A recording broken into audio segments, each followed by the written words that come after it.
Hello, hello, hello. Happy Sunday, everybody. Bosco wants to say hi. But very quickly, I just want to show you how I turned this box into somebody's deceased loved one's clothing into a beautiful, fantastic, amazing quilt, which I gave her as a gift. Just to recap very quickly for you, I had a neighbor for almost 5 years named Shanice, and she has a 6-year-old daughter named Aniyah, who we call Aniyah, and she has her mother's clothing. Her mother unfortunately passed away November 19th of 2023. Her mother and I were like kindred spirits. Her name was Tonya Pettitt, and she had been in remission for over 8 years from breast cancer. Now, I've been in remission for 5 from cervical cancer, so she and I were just kindred spirits on a level that's very hard to explain to other people. But I want to show you how I turned this box of her clothes into a beautiful quilt for her daughter and a beautiful quilt for her 6-year-old granddaughter. And I think she would be very proud, and I think she would really like it. But this is the part that is very time consuming. I spent over 5 days working on this. And of course, I didn't have to do a lot of the heavy lifting because my 17-year-old son helped. My elderly mother also helped with tacking the quilts down, which was a really big help. That's the part that I absolutely hate doing.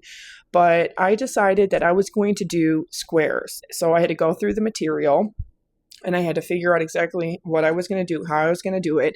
I usually have a notebook or a paper, and I do a diagram of what the quilt is going to be, what it's going to look like, how I plan on sewing it, and, all the little details. So I had already done that in my head. So I knew exactly what I was going to do and how I was going to do it. But it was just looking through the clothes and picking the proper material, because clothing is usually made out of cotton or cotton blends. Even a lot of synthetic fibers are very stretchy. So in order for me to be able to make a quilt out of them, I have to iron on interfacing on the back of them. So I decided I was going to do it just a simple square quilt. And what I did was I went through, first thing, all the clothes. I picked out what few things I wanted to keep. The rest went to my sister and my twin nieces, and they ended up keeping the rest of the clothing.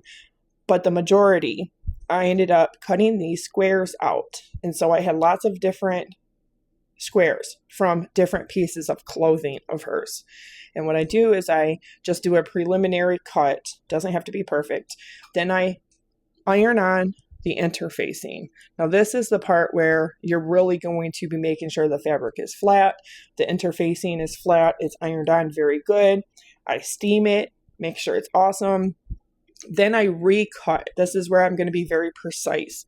Recut with the rotary cutter all the way around, make sure the squares are perfect and even, and that is when I start sewing. Now I get this from Walmart, a 2-yard pre-cut fabric piece. I buy 2 of them, and I sew them together with a hidden seam, and then I go through it again once more with a decorative stitch all the way through to really make sure that it strengthens and lock stitches that seam, because that is going to be what I use for the back, the entire backing. But I also use the back for the binding of the quilt, so I don't have to make binding and I don't have to purchase it.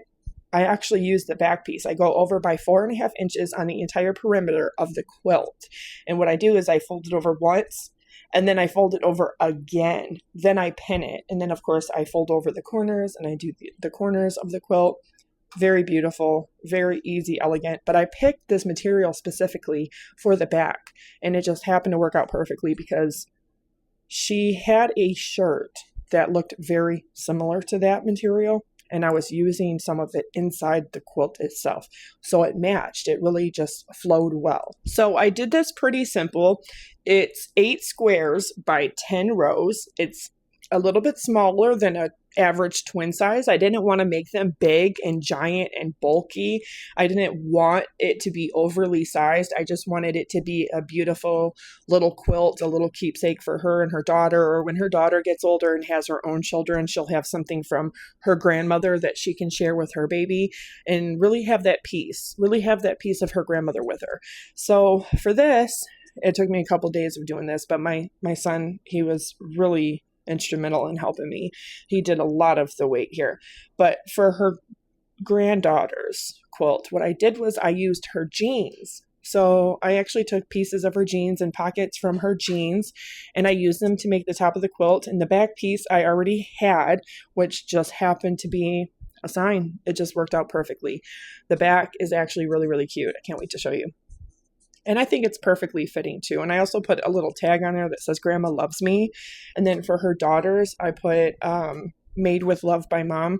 So that way they really feel like it is a gift, not just a piece of their mother and grandmother, but really a gift from her. And I think she'd be very proud of me. I think she would really like what I did. I also want to share this very quickly from her obituary that her daughter put in it. And she did an amazing job on the little pamphlet for it, but attending her funeral, it was beautiful. It was really amazing. But it says, if roses grow in heaven, if roses grow in heaven, Lord, please pick a bunch for me. Place them in my mother's arms and tell her they're from me.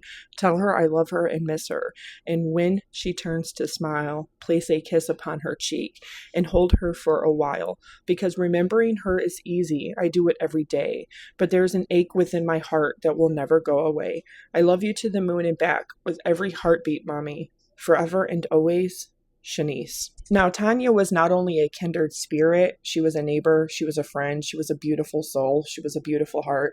She loved her family, she loved thy neighbors, she loved cookouts, she loved music, she loved her family, and she just was an amazing person. And I was really honored to know her, and I'm just really happy and honored that I got to do something kind for her granddaughter. This is the quilt made out of her jeans, and this is the back of the quilt that I made for her granddaughter. I think it's really fitting. I think she would be very proud. I think she would be very happy. Now, this is the quilt I made out of her shirts and clothes for her daughter. And this is the back. So let me know what you think down below.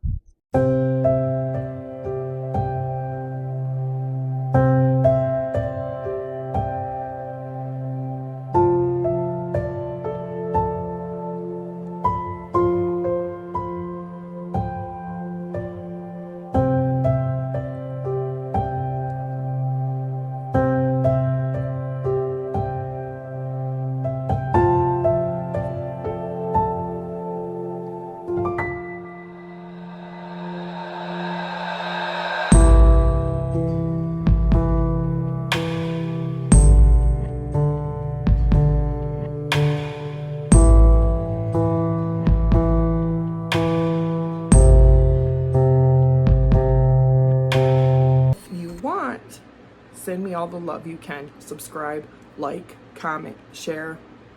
Stick around. Give me a chance. You might like what I have to say.